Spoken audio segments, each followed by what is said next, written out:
হিন্দু মুসলমান একসঙ্গে মিলে মিশে থাকবার মতো আল্লাহ যেন তৌফিক দান করেন, বলুন আল্লাহুম্মা আমিন। আমরা অশান্তি চাই না, আমরা ঝামেলা চাই না, তবে আমরা আমাদের হক বুঝে নিতে চাই।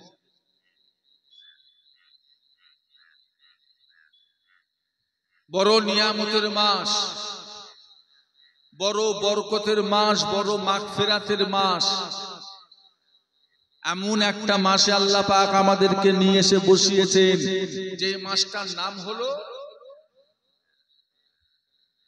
জিলকদ। চারটে মাস আল্লাহ বলেছে আমার মাস, তার ভিতরে 1 নম্বর মাস হলো জিলকদ, 2 নাম্বার হলো জিলহজ, 3 নাম্বার হলো মুহররম, আর 4 নম্বর বুঝতে পারেন না রজব। এই চারটে কার মাস বলেন না? আমাদের ভারতবর্ষ থেকে আজকে 16 তারিখ, আজকেই প্রথম ফ্লাইটটা উড়ে হজের উদ্দেশ্যে একদল হাজি আল্লাহর কাবায় রওনা নিলেন। আল্লাহ পাক হাজি বান্দাদের হজকে কবুল করেন, জিয়ারত কবুল করেন, তওয়াফ কবুল করেন। আল্লাহ তাদেরকে হাজারো খুশি করে আমার যেন ভারতবর্ষের জমিন আল্লাহ ফিরিয়ে দেন, বলুন আল্লাহুম্মা। তার সাথে সাথে যাদের মনের আশা, মনের বাসনা, মনের কামনা আল্লাহর কাবা দেখায়, জীবনে যেন একবার আল্লাহর কাবার মেহমান হিসেবে আল্লাহ যেন আমাদেরকে কবুল করে নেন, বলুন আল্লাহুম্মা আমিন। বড় নিয়ামতের মাস।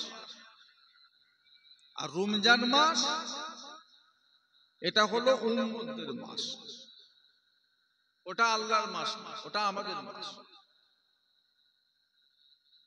ওটা হলো 12টা মাসের সর্দার, যে মাস আমি আপনি কিছুদিন আগে বিদায় করে এলাম, ওটা হলো 12টা মাসের সর্দার। যে ব্যক্তিটা রোজার মাসে আল্লাহওয়ালা হতে পারবে না, যে ব্যক্তিটা রোজার মাসে নেক হতে পারবে না, সেই ব্যক্তিটা সামনের 11টা মাসেও আর আল্লাহওয়ালা হতে কি পারবে না। এত বরকত, এত রহমত আল্লাহ ওই মাসে দিয়ে থাকে।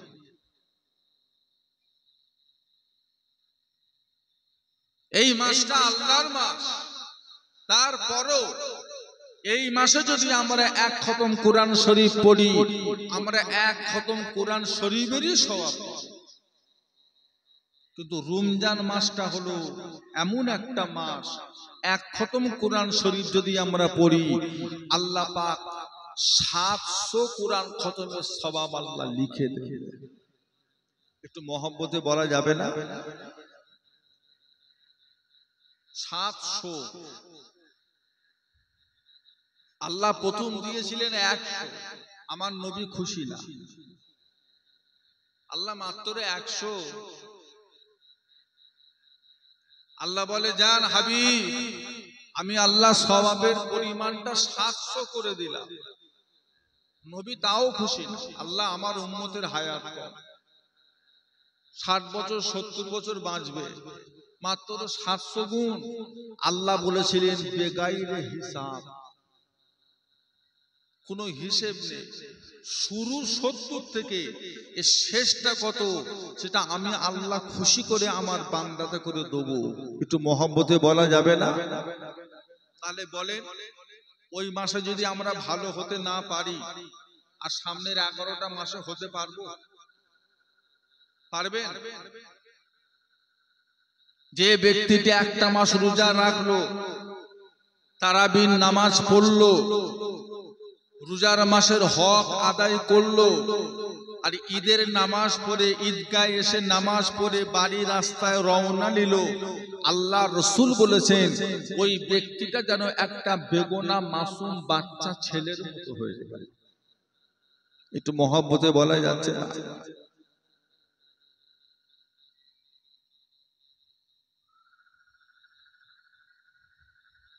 আমার নবী সারা জীবন উম্মতদের করে দোয়া করেছে, উম্মত উম্মত করে নবী সারা জীবন কেঁদেছে। আবার সেই নবী উম্মতদের জন্য তিনটে জায়গাতে বদদোয়া করেছে, অভিশাপ দিয়েছে। তিন জায়গায় রহমতের নবী তিন জায়গায় অভিশাপ দিয়েছে।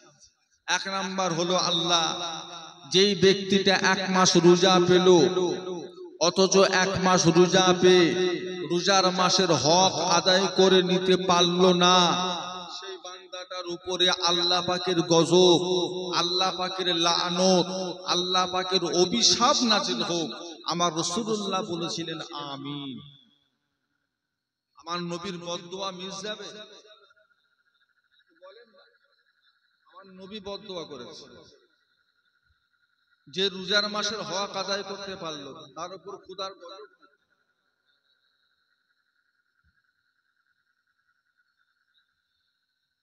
যদি আল্লাহ হায়াতে বেঁচিয়ে রাখে তো আবার সামনের বছর, আর যদি আল্লাহর হুকুম হয়ে যায়, কি হলো, হয়ে গেল।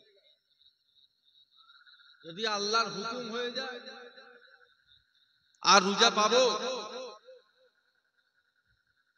রোজা আসবে না তা নয়, রোজা আসবে। আমরা মারা যাবার পরে রোজা আসবে না, শবে বারাত আসবে না, লাইলাতুল কদর আসবে না, মুহররম আসবে না, শবে মেরাজ আসবে না, আসবে। কিন্তু ওই সমস্ত রাতে, ওই সমস্ত দিনে, ওই সমস্ত মাসে আমরা আর কোনো ইবাদত বান্দেগি করতে,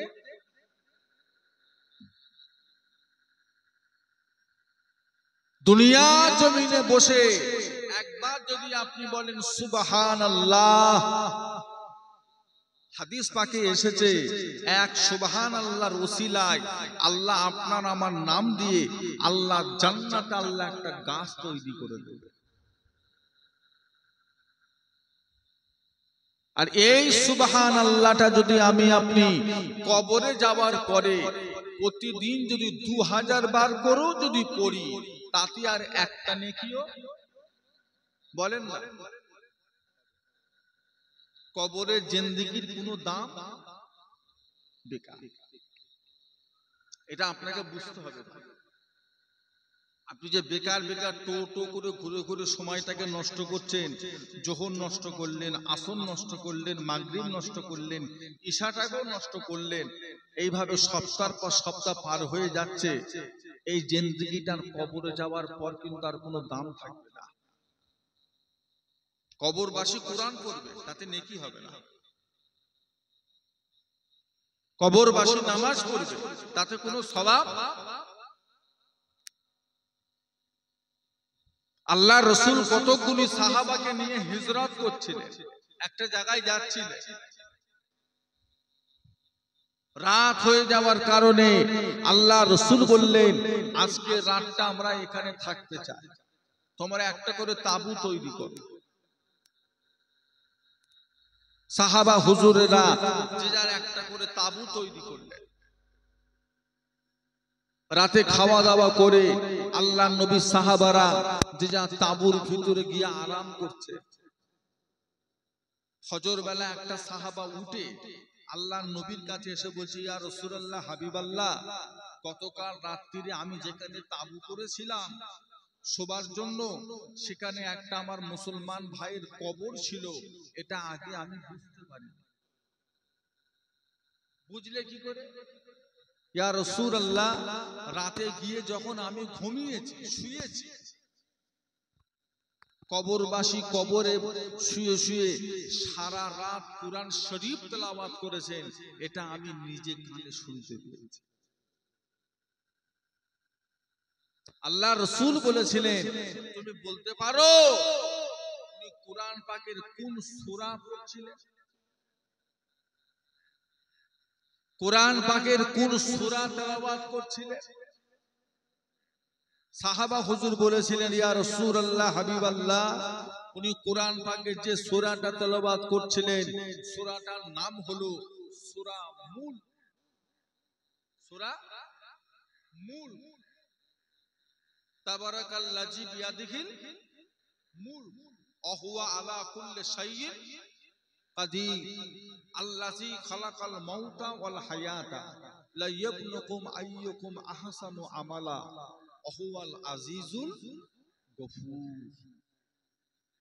উনি এই সূরাটা পড়ছিলেন। আল্লাহ রাসূল বলেছিলেন, তুমি জানো এই সূরার ফজিলত, এই সূরাটা পড়লে কি হয় তুমি জানো? বলছে না হুজুর। আল্লাহ নবী বলেছিলেন, যে ব্যক্তিটা ঈশান নামাজ বাদ রাত্রিরে ঘুমোতে যাওয়ার আগে প্রতিদিন এই সূরাটা একবার করে তেলাওয়াত করবে, ওই বান্দার কবরে যাওয়া থেকে নিয়ে কিয়ামত পর্যন্ত কবরের সমস্ত আযাব থেকে আল্লাহ তাকে নাজাত দিয়ে দেবেন। তো মহব্বতে বলা গেল না। সূরাটার নাম কি? মনে থাকবে ইনশাআল্লাহ? ওয়াজ ভুলে গেলে হবে না। ওয়াজ ভুলে গেলে আপনি আল্লাহ ওয়ালা হতে পারবেন না। তাহলে কবরবাসী কোরআন শরীফ পড়বে, কিন্তু তাতে কি হবে না বলে?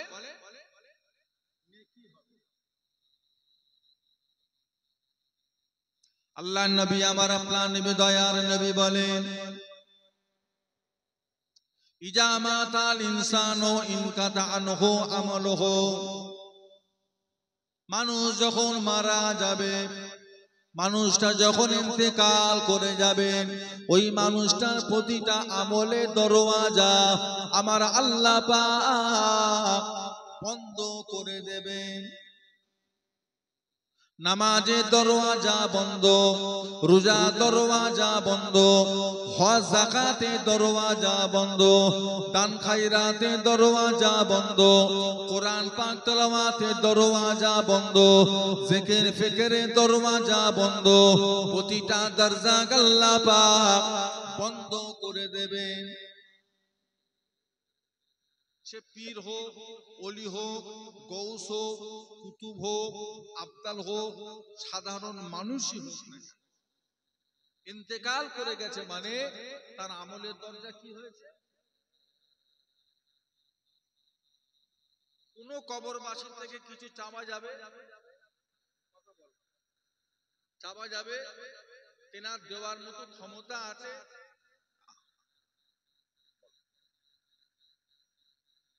আপনি তেনার ওসিলা দিয়ে দোয়া চান, আল্লাহ আপনার মাহবুব বান্দার ওসিলায় আমার দোয়াটা করুন, আপনি এই দোয়াটা করতে পারেন। ডাইরেক্ট গিয়ে বলবেন হুজুর আপনি দেন, আপনি ব্যবস্থা করে দেন, আপনি আমার কাছ থেকে উদ্ধার করে দেন, দাদা হুজুর, নাউজুবিল্লাহ। ঈমান থাকবে?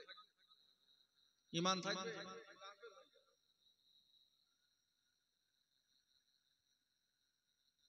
মারা গেছে, আমলের দরজা বন্ধ হয়ে গেছে। তবে আল্লাহর নবী আমার আপনার নবী দয়ার নবী বলেন, ও সাহাবা কেরামেরা, ইল্লা মিন সালাসাতিন, প্রতিটা ঈমানদারের জন্য, প্রতিটা মুমিন মুসলমানের জন্য আল্লাহ রাব্বুল আলামিন তিনটে দরজা আল্লাহ খোলা রেখে দেবেন। জোরে বলুন, মহব্বতে বলা যাবে না। কটা দরজা? তাদের জন্য আমি সারা পাচ্ছি না। আমি কি আপনাদেরকে আলুর বস্তা মনে করে ওয়াজ করব? না রাগ করবেন? আমি কি আপনাদেরকে মনে করবো যে একটা আলুর বস্তা বসে আছে, আমি আমার মতো ওয়াজ করব? আপনারা একটু হা হু দেবেন না আমার সাথে?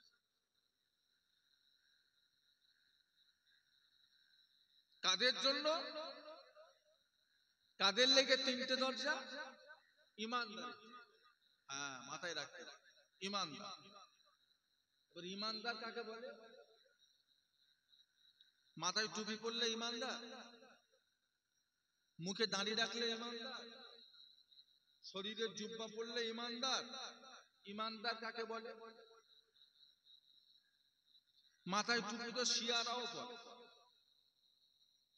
পরে না? যারা কাদিয়ানি তারা তো মুখে দাঁড়িয়ে রাখে। মুতাজিলা তারাও তো জুব্বা পরে। কি হয়েছে? আল্লাহ নবী যে ৭৩টা দলের কথা বলেছে, টুপি জুব্বা পাগড়ি সবার কাছে থাকবে না থাকবে না? তার মধ্যে কটা দল জান্নাতে যাবে? তাহলে দাড়ি টুপি জুব্বাটা ব্যাপার নয়, এটা ইমানদারের লেবাস। ইমানদার আলাদা জিনিস। ইমানদার কাকে বলা হবে? ইমানদার বলতে কাকে বোঝানো হয়েছে? আমানতু বিল্লাহি ওয়া মালাইকাতিহি ওয়া কুতুবিহি ওয়া রাসূলিহি ওয়াল ইয়াউমিল আখির ওয়াল কদরি খাইরিহি ওয়া শাররিহি মিনাল্লাহি তাআলা ওয়াল বা'স বাদাল মউত। এই কটা জিনিস অন্তরে বিশ্বাস করা, মুখে স্বীকার করা এবং কাজে করে দেখিয়ে দেওয়া, তাকে বলা হবে। আমি ব্যাখ্যাটা যাচ্ছি না। এই ৬টা জিনিস।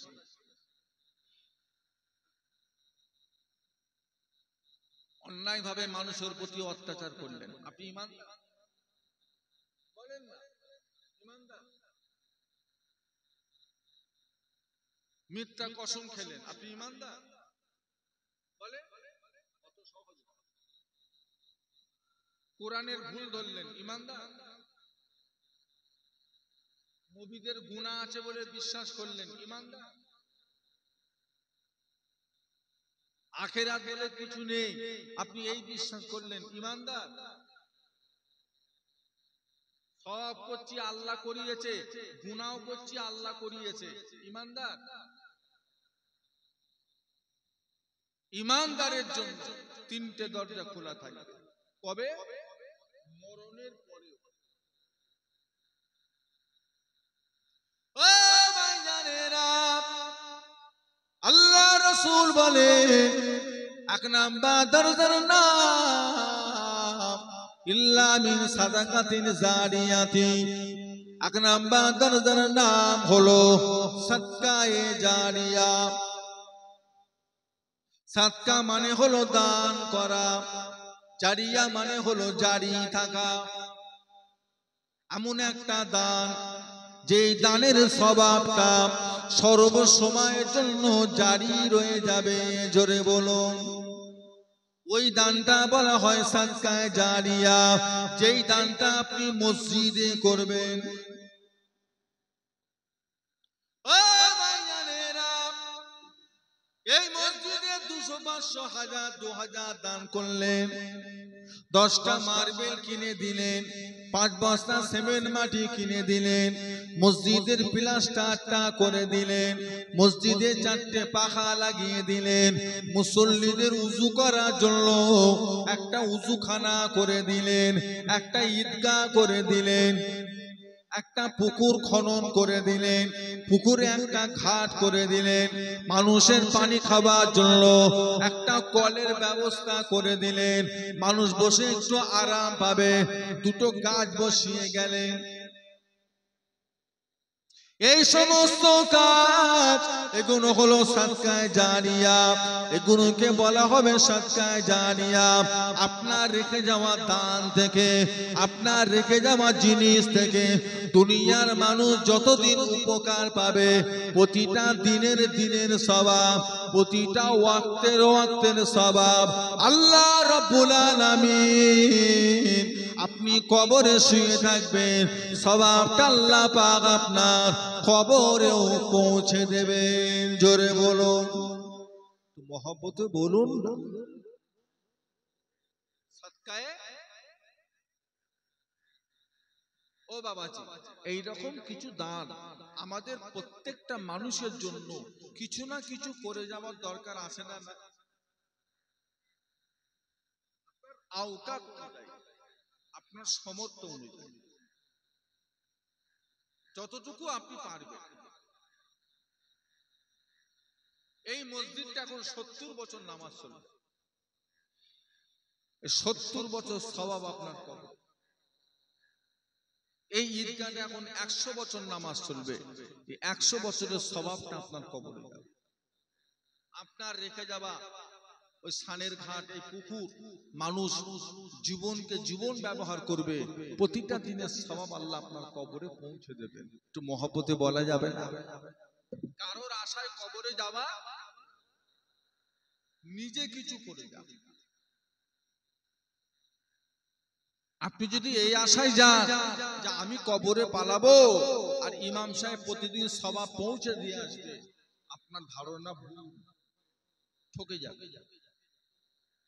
আপনি যদি এই আশায় কবরে যান, আমি কবরে চলে যাব আর আমার ছেলে পুলে গিয়ে আমার কবরের সামনে দাঁড়িয়ে দাঁড়িয়ে রব্বে হামহুমা কামা রব্বায়ানি সাগীরা, আল্লাহ আমার বাপের গুনাহ মাফ করে দাও, এইভাবে প্রতি সপ্তাহে সপ্তাহে দোয়া চেয়ে আসবে, আপনার আশা ভুল, চিন্তা ভাবনা ভুল, যাবে না,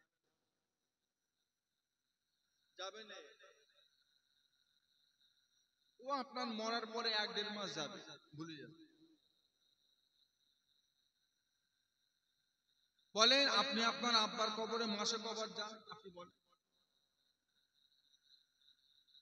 আপনার দাদু, আপনার দাদি, তাদের কবরে মাসে আপনি কবার যান? একবারও না। সত্য কথা বলেন, 2 মাসে হয় না, 3 মাসে হয় না, 6 মাসে একবার, বছরে 2 থেকে 3 বার। তা আপনি যদি আপনার বাপ দাদুর কবরে যদি বছরে 3 বার যান, আপনার ছেলে আপনার কবরে মাসে কবার যাবে?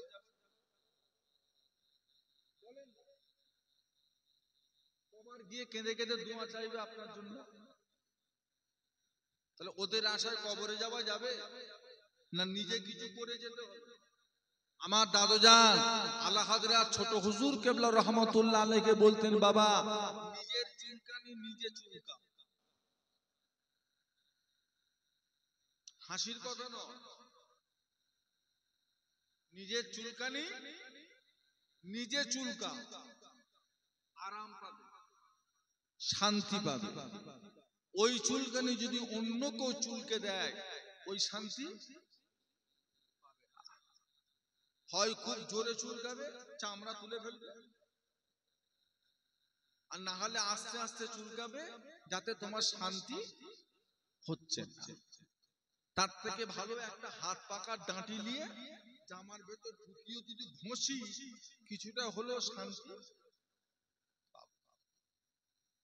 আমি চুলকানো শেখাতে আসিনি,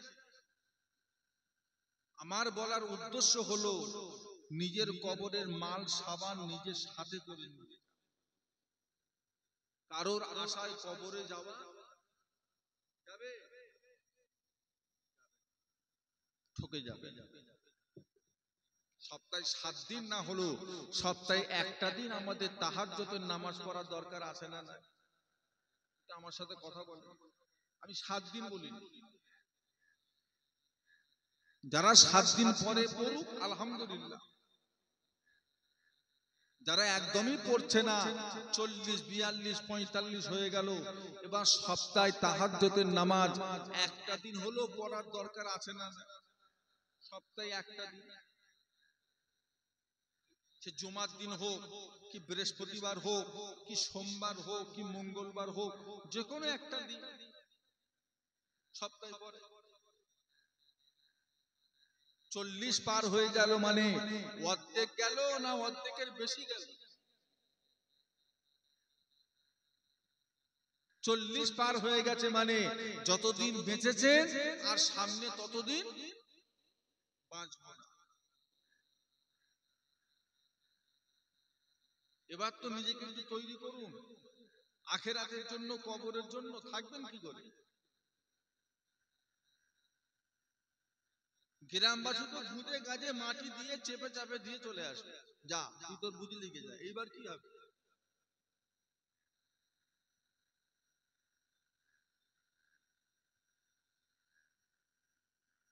ছেলে পুলে কবর জিয়ারত করবে না, ওদের হাতে অত সময় নেই।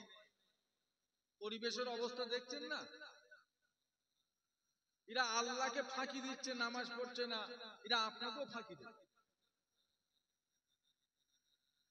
এরা সৃষ্টিকর্তাকে যখন ফাঁকি দিচ্ছে, এরা মা বাপকেও ফাঁকি দেবে না? দেবে না?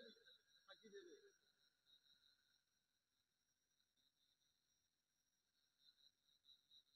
দুটো ওয়াক্তের নামাজ একটু বড়, জোহর আর ঈশা।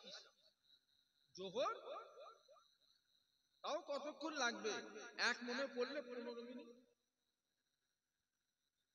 তাও এদের পড়ার সময় আছে। কথা বল, আল্লাহকে ফাঁকি দিচ্ছে।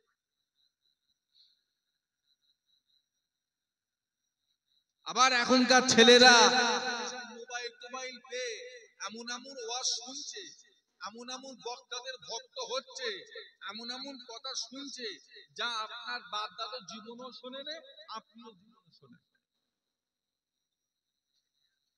মসজিদে ইমাম সাহেব সালাম ফিরানোর পরে সম্মিলিত একসঙ্গে মোনাজাত করা বেদাত। তারাবির নামাজ 20 রাকাত পড়া বেদাত। জানাজার নামাজ পড়ে দোয়া করা বেদাত। কানে পড়ছে না পড়েন?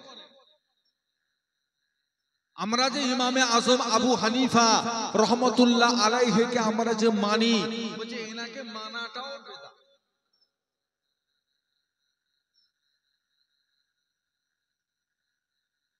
এনাকেও মানা যাবে না, এনাকে মানাটাও বেদাত।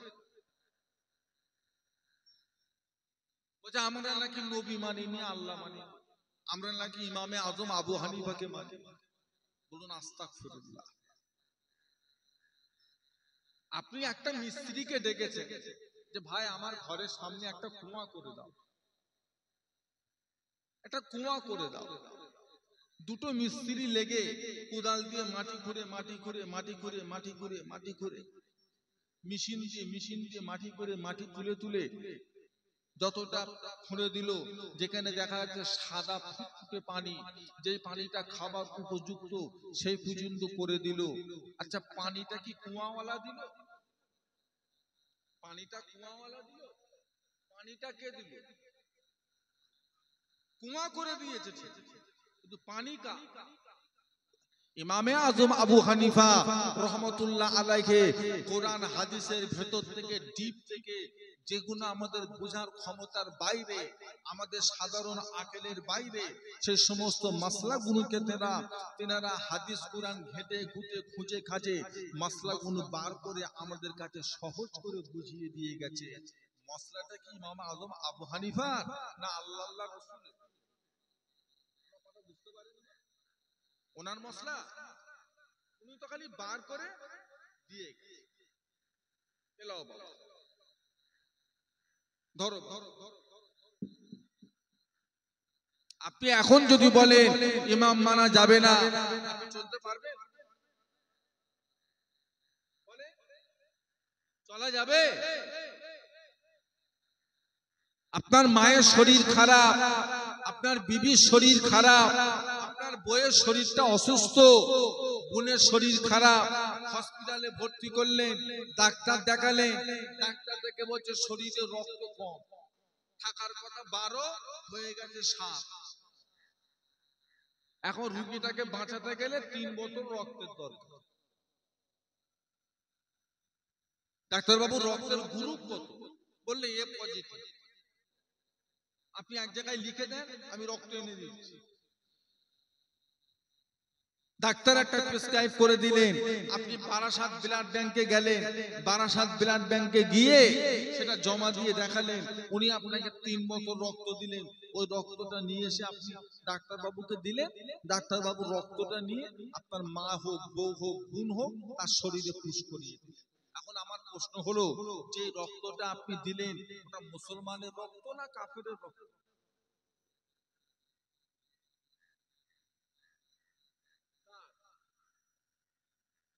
আপনারা কি বিরক্ত হচ্ছে? রক্তটা কার? ইমানদারের রক্ত না বেঈমানের রক্ত?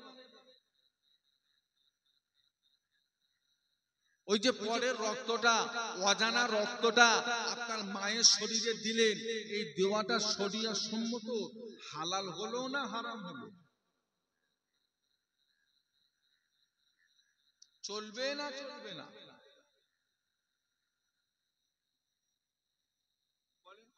আল্লাহ নবী জামানায় রক্ত লেনদেন হতো? রাসূলুল্লাহ যুগে রক্ত লেনদেন হতো? সাহাবাদের যুগে হতো? ইমামদের যুগে হতো? বর্তমান যুগে কে করতে বললো?